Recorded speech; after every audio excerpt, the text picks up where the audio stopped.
Yes, what is up everyone? And what a week it has been. We've been dropping vlogs and career modes. So now it's time to have a little of this in our lives. Hit it! Y'all ready for this? It's the very curious news from around the globe with the amazing Conrad. Very curious news item number 1. If you were 22 and could go to any club in the world, would you go to Bayern Munich? And I say this with nothing but the utmost respect to Bayern, who are a fantastic organization. And I'm not just saying that because they sent me their brand new jersey for next season. But if you were Conrad Tolisso, the 22-year-old French international who scored 14 goals and had 7 assists from midfield last season with Lyon, why would you go somewhere where you might not play? Sure, you'll get a medal for winning the Bundesliga and probably the DFB Pokal, and maybe even make it to a Champions League final. But does that aid in your development if you're just gonna be on the bench? I mean, just ask Bayern's last summer's big signing of young Portuguese superstar Renato Sanchez, who barely played at all last season. And in manager Carlo Ancelotti's first season with the club, he typically played a 4-2-3-1 with Thiago and Arturo Vidal and Xabi Alonso and Joshua Kimmich rotating in those 2 holding spots. And then you have Arjen Robben, Douglas Costa, Kingsley Coman, and Franck Ribéry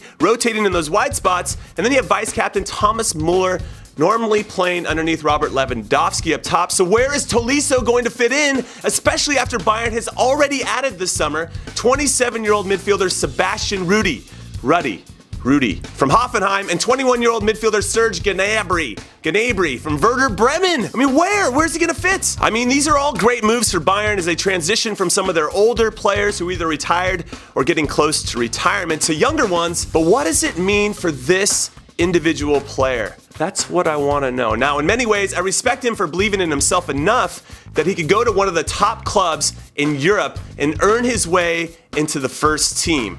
I really like that he has that belief. But this is no ordinary first team. So even though I know he'll learn a lot from watching by being around some of the world's best players, is it worth sacrificing a season or 2 of your career before you get the chance to become a regular?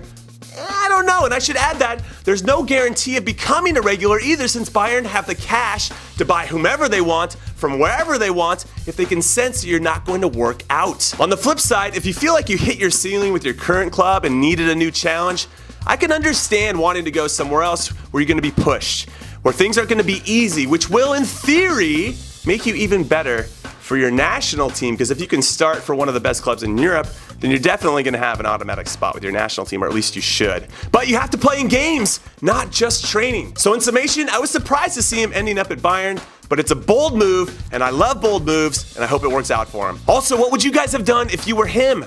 Let me know in the comments, because I'm curious. Very curious news item number 2. Jurgen Klinsmann got paid $6.2 million for being fired. That's right, according to the U.S. Soccer Federation's financial statements, the former U.S. men's national team coach got paid a healthy severance for doing what I thought he did best: stealing money from U.S. soccer. I mean, I have nothing but respect for his playing career, for which he has much to be proud of. I just thought he was a used car salesman of a coach, all flash and no substance, making all of these promises, many of which that went unfulfilled, never taking responsibility for his mistakes. He preferred instead to blame the players, and I'm not a fan of that. Also, I loved all of his talk about his players needing to be challenged, to be in environments where they needed to be scrutinized on a daily basis. But when we challenged and scrutinized him as manager of our beloved national team, he didn't like it because he's a f***ing hypocrite. Anyway, spend your money wisely, Jurgen, because I'm not sure when that next managerial job is coming up. Very curious news item number 3. Manchester United continue to have a Swedish international in their squad. But sadly, it's not the mighty Zlatan Ibrahimovic, who is moving on after 28 goals in 46 games. Or is he?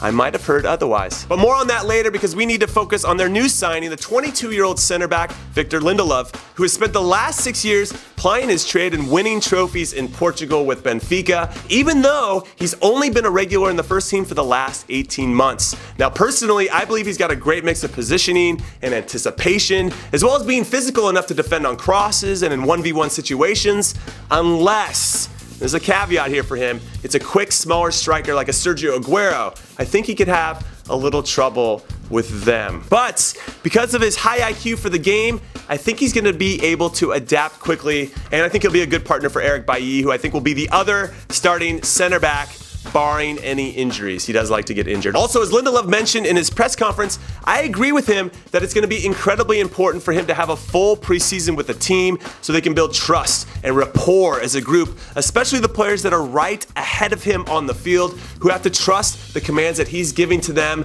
in a split second in high pressure situations. I can't emphasize enough how important that is. Which leads me to who United needs to sign next. A proper defensive midfielder, an N'Golo Kanté, Casemiro, Thiago Alcantara type who can sit in front of the back four and free up that responsibility from Paul Pogba so that Pogba can join the attack more consistently. Though I'm not sure who that would be. Maybe Nemanja Matic? Though I think it's unlikely Chelsea would sell to another Premier League team. I've heard Eric Dyer's name being bandied about, but would Spurs really sell him, especially to United? Or maybe it's going to be Fabinho from Monaco because there's just nobody else really to grab. Also, as for Zlatan, I wouldn't be surprised if he stayed with United on a new, much cheaper deal that's loaded with bonuses so that he could get paid handsomely if he comes back to being as good as he was before the injury. Though I'm going to admit, it bums me out a bit if that happens because it would have been cool to see him play at MLS. The league could really use some more personalities like him. All right, that's it. I am done talking for today, but tomorrow is my Confederations Cup preview, so be on the lookout. Later.